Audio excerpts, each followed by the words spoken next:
Y'all need to have some fights more often. No, I'm playing. I'm teasing.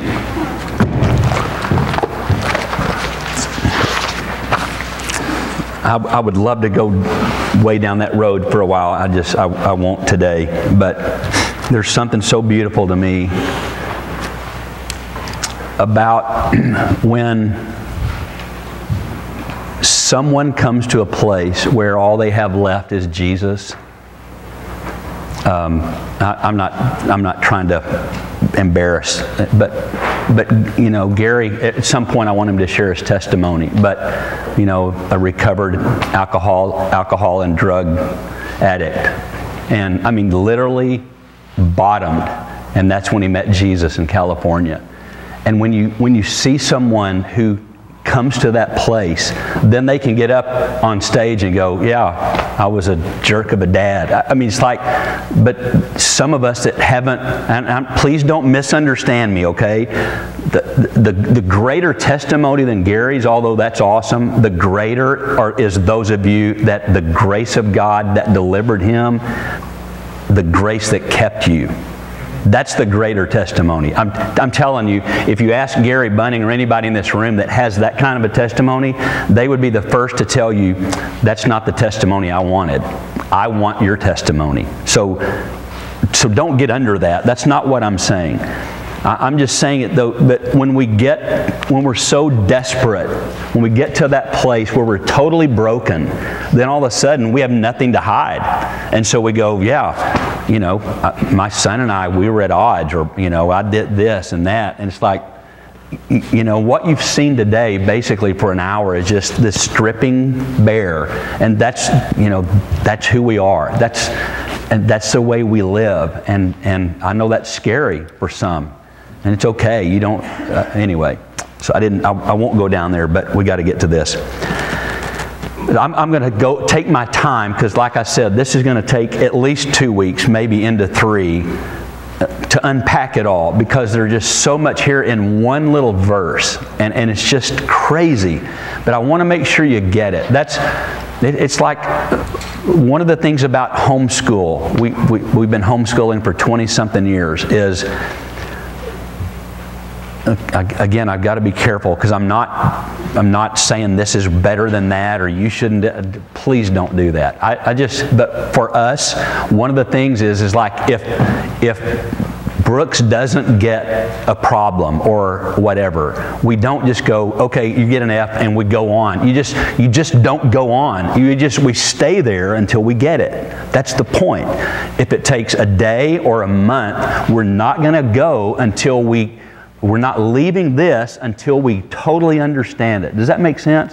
And sometimes in church, what we do is we throw a sermon out there, and then we run to the next one and throw it out there and throw another one and throw another one, kind of like passing a kid in school that doesn't know how to count, and he graduates from high school. It's like, so what? Wow, congratulate, you know, why? Isn't it more important that, you know, anyway. So I'm just going to go slow, because I want us to get this, okay? Now, in a minute, we're going to do something that's a little different you've probably never done in church. And some of you are going, okay, why is that a surprise with you? Anyway, you'll know, I'm forewarning you, okay? It's not bad, it's just, you're going to go, wow, can we do that in church? Anyway, you can, I promise. All right. 2 Samuel 14. 2 Samuel 14. We've been looking at the heart of David, and the reason is because when you see David's heart, ultimately you see God's heart. And that's what I want you to see. That's what I want to. The heart of God is really what I'm after. So we're going to see an event in David's life, this heart-wrenching thing for him. And what I want you to see, you have to see God's heart in this little story. Okay? All right, so remember, just a quick catch-up. David's son Absalom. Remember, I talked about it last week. I did it in code for our younger ears. Absalom's half-brother Amnon had a half-sister who was Absalom's sister. Her name was Tamar. And so Amnon, the half-brother, had this thing for Absalom's sister, and blah, blah, blah. And so, things go on, and Absalom gets mad and kills him. And he takes off. And remember, he went to a far country. All right, so remember all of that. Okay, so this is where we are. We're in the middle of that story. I'm not going to retell it all.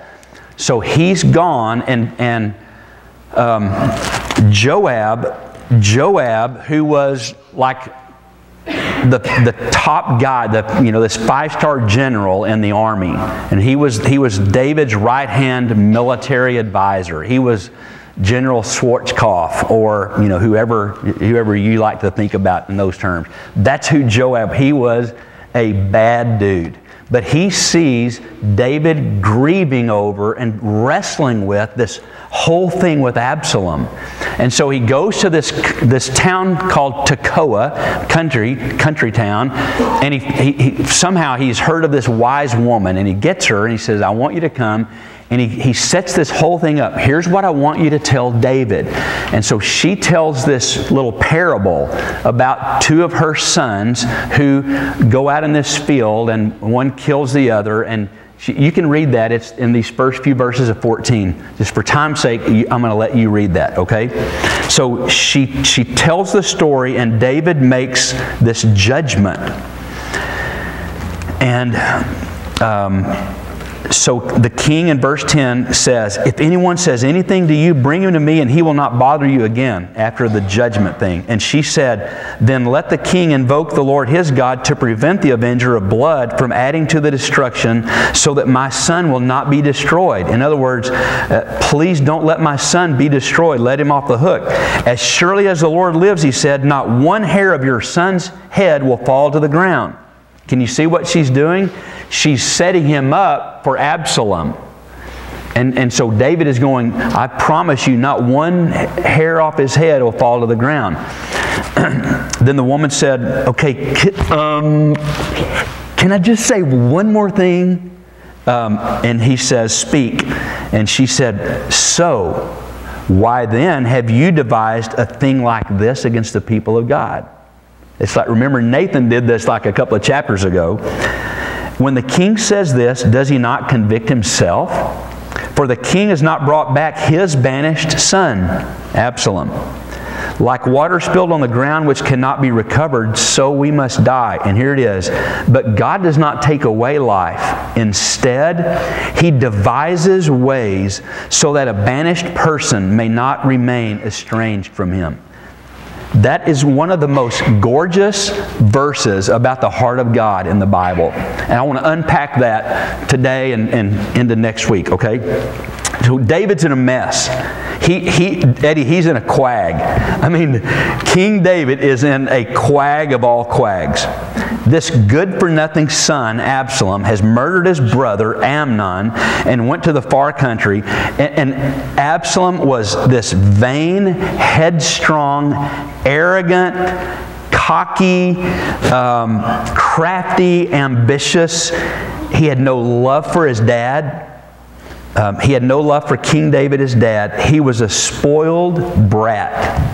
He really was. If you read it, you're going to have to do some homework. But he was a spoiled, rotten child, grown to be a man with a child's petulance and unreason, but a man's passions. He had all of those things of a child, and yet the passions of a man, kind of all wrapped into one. And so, by the way, you're going to hear things that today is like an onion. It's like there's so many layers to this thing, and I wish we could chase every one of these. Here comes one. David's half and half treatment, how he handled the murder of Amnon. He didn't sternly punish on one hand, and he didn't freely pardon on the other hand. And this half and half, wishy-washy way he took care of it really lend itself to Absalom becoming a rebel. Now, where I want to go with that is, see, some of us as parents have made these horrible mistakes in our past, and so when one of our kids makes a mistake, we get way back over here because it's like, okay, if I really get in their grill, and then they're going to go, but you know, and so it's like, whoa, the ground is shaky here, and so we don't do what we ought to do. Do you see that? And so, and then there's other things that there's so much here. It's mind-boggling, and we don't have time to go into all that, but there's like a whole parent conference in this verse. There really is. So he didn't just get in his grill and punish him like he really should, but he didn't part. Anyway, so there's a mess. He's got a mess on his hands. And so Absalom goes away. He went away into this land of wandering to hide. And on one hand, it was banishment, like the woman of Tekoa. On the other hand, it was flight. I mean, he just took off. Sounds like me. Banished. There's a time in my life when I took off. It sounds like a lot of us in here. So we get David's quag here. But here's the real dilemma, okay? Stay with me. He loves Absalom. Absalom doesn't care for him, but he's a daddy. And it doesn't matter what your child does. You love him or her. And David loves Absalom. And he wants him back. Yet he's restrained by his sense of kingly duty. See, he's not just a dad, he's Absalom's father. But he's Absalom's king. Do you see? See, David knows that the Mosaic law says, murder, if you murder, this is what has to happen. But that's my son. But I'm the king. He has to be punished. Oh, how can I punish my son? Can you start to hear the heart of God here? Hello. I mean, this is maybe the richest thing I've ever seen in my life. And so here's David. His heart is like being ripped to shreds because he has to be the king and punish. Because if he doesn't, if he lets this go, then there's going to be a coup. The whole country will be torn down the middle because the king can't just pardon he just can't do that. It's not the law. There are laws here. There has to be justice. And yet he's a dad. He's a father. He's Absalom's father, and he's crazy about him. Even though it broke his heart what he did. Even though he lost a child through him because of murder. And so these two relationships, David the father and David the king, are like at war inside of his chest. David the king had to think of law and justice. David the father cried out for his son. And the banished one is still a son. He's a son. The whole preciousness of this whole, this is the revelation of the heart of God. And the most precious thing about this, it's imperiled if we don't recognize this truth. Okay, stay with me here, because this is what I asked Terry to pray, because it's like I don't want you to mishear. I don't want to miscommunicate. Okay, God is not like us. Okay, so I don't hear that, but His love is like ours in this sense. His love is like ours in this sense. I'm not trying to make Him small like me. Don't get that. But stay with me. His love is like ours in that,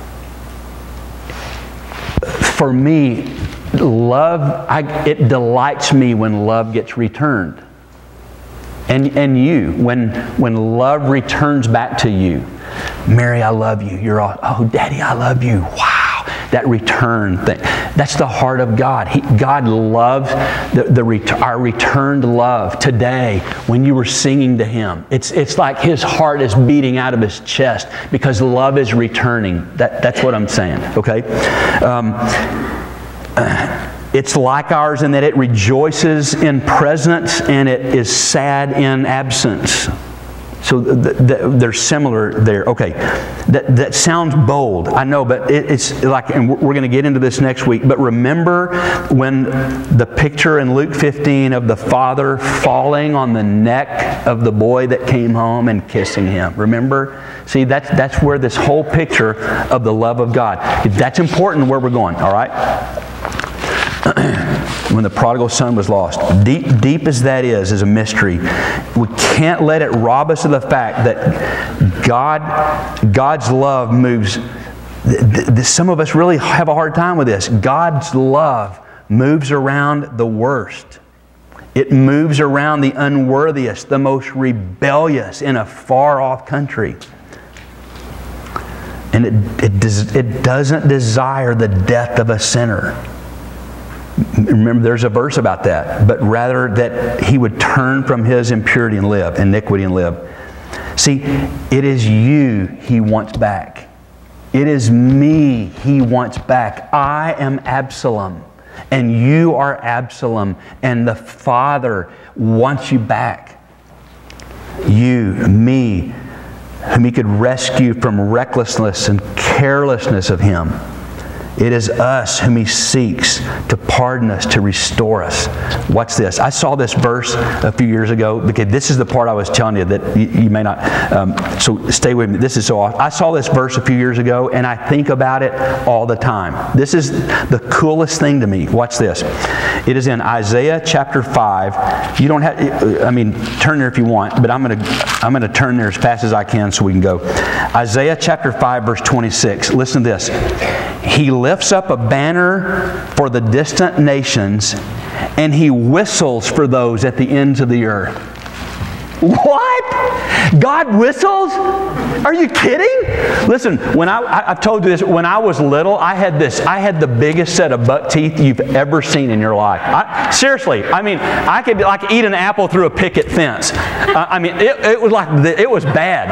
I mean, like straight out. And I could whistle really well with those buck teeth. I mean, I could whistle. And then I hit middle school, which is, I mean, middle school is horrible. Middle school is the most brutal. It's brutal. And so I get there, and I'm this little skinny runt, and, you know, here's all these guys who've already hit puberty, and they're like, yeah, but, I mean, their voices are deep, you know, and they're like, you know, and I'm this little, hey, you know, just this dork. I'm a dork with buck teeth, you know. And so my mom, they pinch every penny they can so I can get braces. Bless their hearts. Thank you, God, for my mom and dad. And so I get braces. Well, I don't just get braces. I mean, I had a headgear 24 hours a day for 3 years. Seriously. I mean, it wasn't like, you know, don't wear it to school. It's like every day. I mean, middle school is bad, but when you have buck teeth and a headgear, and you know, you haven't, you know, started changing, it's just, I mean, it's a miracle I'm not on Oprah today telling my story. Anyway, so here I am, and I mean, everybody's going, hey, man, with that thing, can you tune us into KERB? You know, it's just stupid. You know, all kinds of names. It was bad. But anyway, so when my teeth fixed, I couldn't whistle anymore, and I'm mad. We had these things. I lived in the country, and there's something the guys use on the train track. It's like this little band, but you could cut part of them and bend them a certain way. And I mean, they made the best whistles. It was awesome. So here's what I need you to do. All right, those of you that can whistle. All right, here's what I told you. Okay, you've never done this in church. Those of you that can whistle, let's hear who has the best one. So when I count to 3, I want you to just whistle. Okay, you ready? Ladies, if that's some of you older ladies, I don't want to hurt your ears. You might want to hold your ears. Okay, here we go. Ready? 1, 2, 3. It's not bad. It's not bad. Okay, now there's 3 kinds of whistles I want. Okay, give me a whistle like to get my attention. Okay. Wow, what is it? Sound like a parakeet or? Yeah, you sound like a little bird in a cage. Thank you. I mean, when my dad wanted my attention, I mean, there was a certain whistle. It's like Terry and I were at a basketball game once with this kid, a friend of mine when we were little boys. His name's Dr. Shannon Cook. He's a surgeon in Texas. And we were at a basketball game together, and our kids were running around. And Shannon, he used his fingers. I can't do that either. And he did this one particular whistle. And I mean, their kids were running, and he hit that whistle, and it's like, I mean, it's like a dog on point. They just froze because the dad whistled. I mean, there was a distinctive whistle for that. Okay, now, if you were getting called to supper, was your whistle different, Alan? No? Same one? Okay. Anybody else have? My dad had a particular whistle that was the supper whistle, just a certain way he whistled. You know? Okay. Now, here's one more whistle, and I want to ask you this again. Okay? This is the best one. Give me your flirt whistle. Yeah. Elisa, you've done that several times. Yeah. We ought to put that one on a microphone. Okay. All right. I want to show you real quick. We're going to have to pause after this because of the chili cook-off thing. All right. Where Terry and I are from in Texas, she won't say she's from there, but where we moved here from, we had the World Championship goat cook-off, baby. It wasn't the chili cook-off. It was the goat cook-off. Yeah. It was something else. It was just you know what it was? It was an excuse to get drunk. That's all it was. It was on the 4th of July or Labor Day or something, you know, and it was it was horrible. Anyway, the goat cook-off champion. Goat cook-off champion of the world. All right. So we're going to have the chili cook-off. And, all right. I want to show you, God, that there are 3 ways. I mean, it doesn't specifically say this, but you just lend me your imagination, okay? It's like God whistles. There's another passage in Zechariah 10:8. He says, you just write down Zech 10:8. It says, I will signal, and if you look up the Hebrew word, guess what it means? Whistle. He says, I will whistle for them and gather them in. Surely I will redeem them.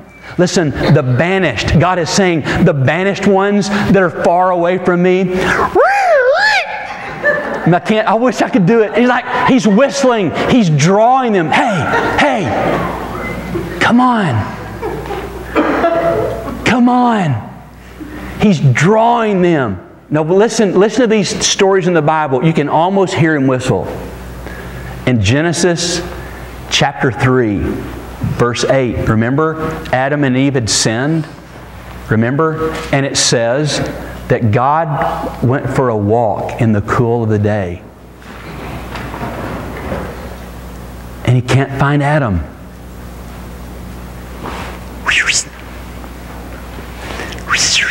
Adam, where are you?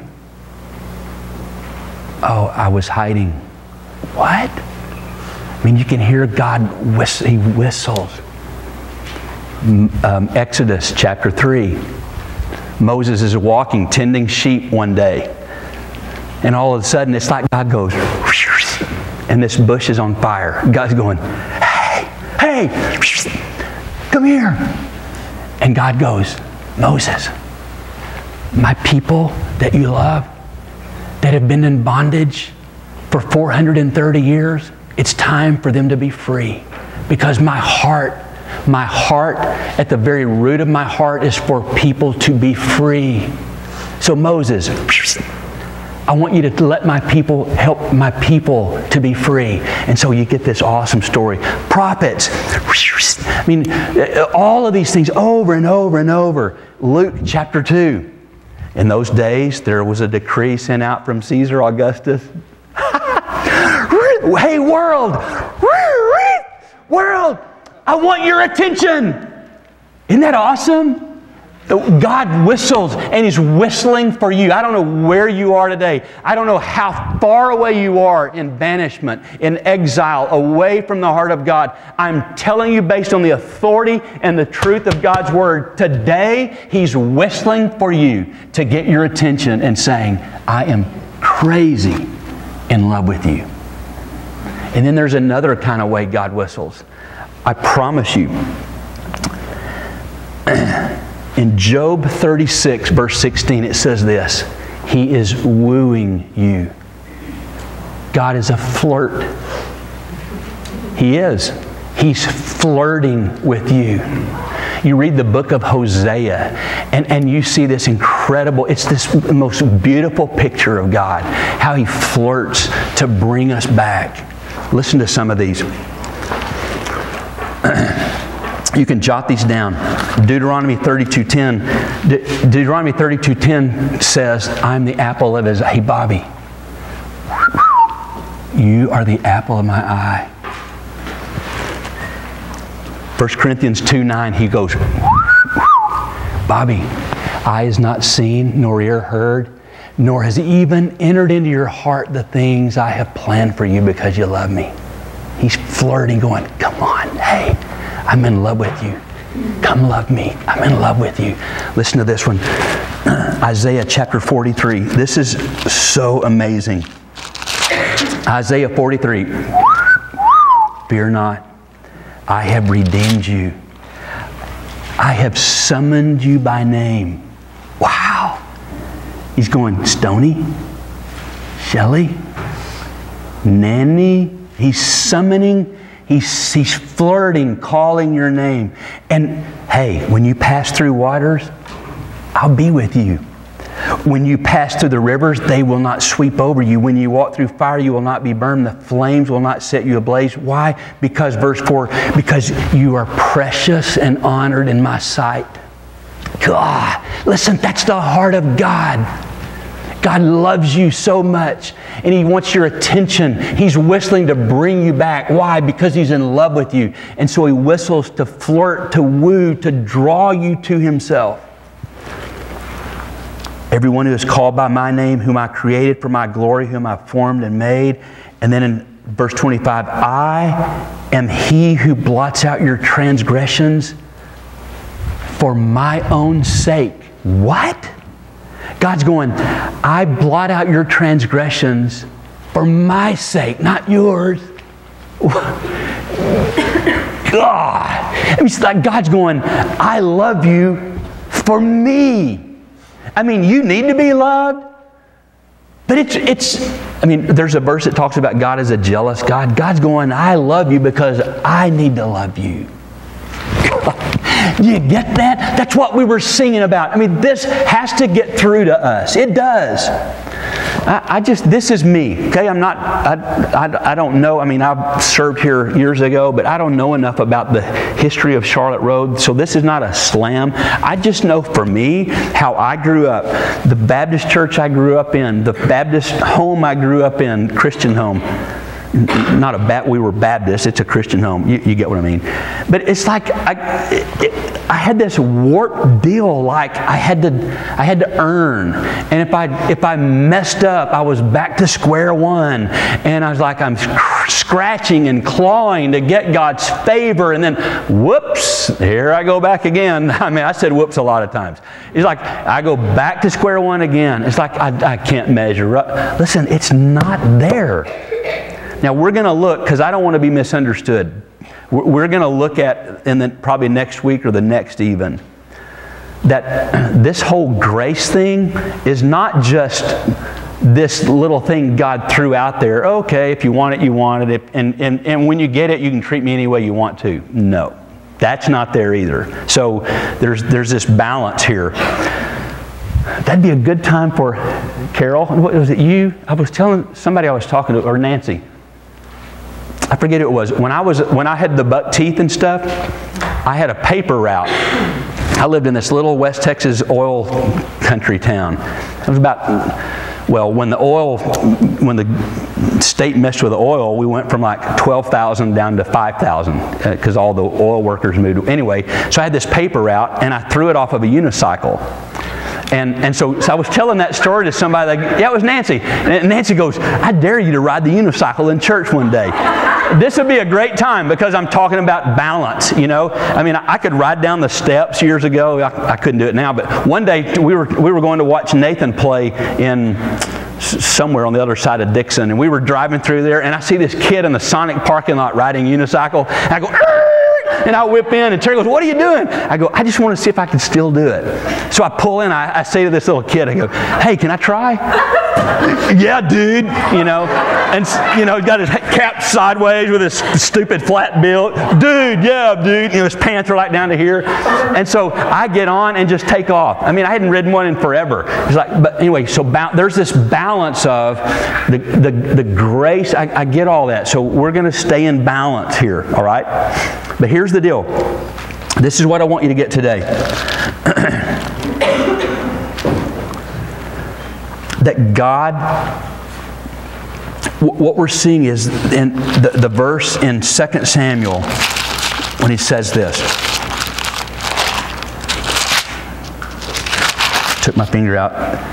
But God does not take away life. Instead, He devises ways so that a banished person may not remain estranged from Him. Aren't you thankful for that? Listen, God devised, certain translations have it this way, God devises devices. God plans plannings to make a way. In other words, God has designed this way, this plan, to bring me from a far country to Himself. And that plan was Jesus. Jesus came. And now listen, you got to get this. Jesus wasn't an afterthought. We've talked about this before. This fits here. Jesus was not an afterthought. God didn't get to the place where He goes, God, what am I going to do now? I have really, geez, I gave them a choice. They messed up so bad. It's gotten out of hand. Let me see. What am I going to do? Okay, I guess I'll send my son. No. The Bible says that God thought about that before the foundation of the world. He has been planning the plan called Jesus since the foundation of the world. Since before He said, let there be light, Jesus was in place. Isn't that incredible? Even then, you know what? The biggest whistle of all, the real is the cross. When God's saying to the world, to me, to Bobby Price, in my sin, in my estrangement from Him, hey, this is for you. And that same whistle turns into, He's flirting with me. Listen, please don't take offense to that word, okay? I don't mean to offend you. Jesus is wooing me from the cross. He's wooing, saying, come to me because I love you. And I don't want you to be estranged from the heart of God. Listen, I don't know where you are today. But if you are far from the heart of God, this sounds arrogant, it's not. It's not God's fault. God didn't do it. There's not one page on the Bible that says He's only turned one time. And it was the worst banishment ever. It's from that cross when Jesus goes, oh God, God, my God, why are you forsaking me? You know what that was? It was Jesus being banished. God turned His back in that second so that He would never have to again. He will not turn from you because He turned only once, and it was at that moment. And because of that moment when Jesus was banished, I will never be. Isn't that awesome? God, isn't that rich? I'm just like, I'm coming out of my skin over that. And there's so much more to get to. Listen, for some of you that's like, okay, I've heard that, that's a little elementary. But for some of us, I mean, I've been walking with God for 45 years. And it's like as fresh to me today. I mean, I got to hear this. I'm not relearning it, but it reestablishes. It roots me deeper. It makes my foundation stronger. when I get that He loves me, and that Jesus took my place in banishment so that I could come back to the heart of God. Man, listen, I don't know where you are today. I pray that you are in a great place. But if you're not, listen, I got to say this. We've talked about this. This is a church where it's okay not to be okay. All right? We're not going to pretend here. Like Gary's saying, you know, we're not pretending. It's okay to not be okay. It's not okay to stay not okay, but we're going to get okay together, but it's okay if where you are today is not okay. But this is great news for you. God's whistling, drawing you from a far country, getting your attention, wooing, telling you that He loves you. I pray you know Him.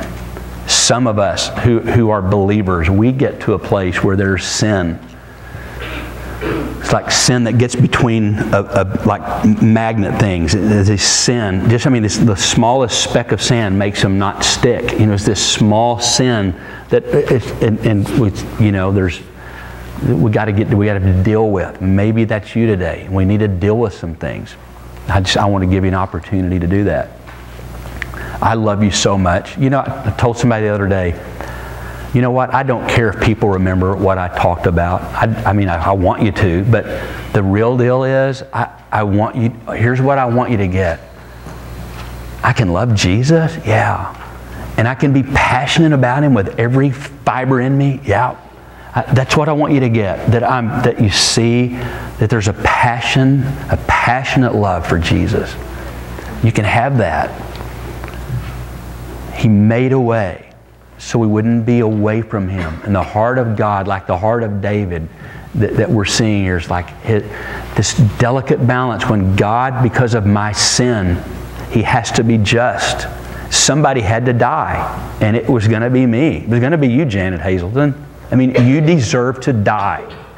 Your sin, for the wages of sin is death, Peggy Fisher. I deserve to die. At our house, we don't say, I deserve this. Oh, really? No. There's only one thing I deserve, and that's death. So the justice part of God, that half of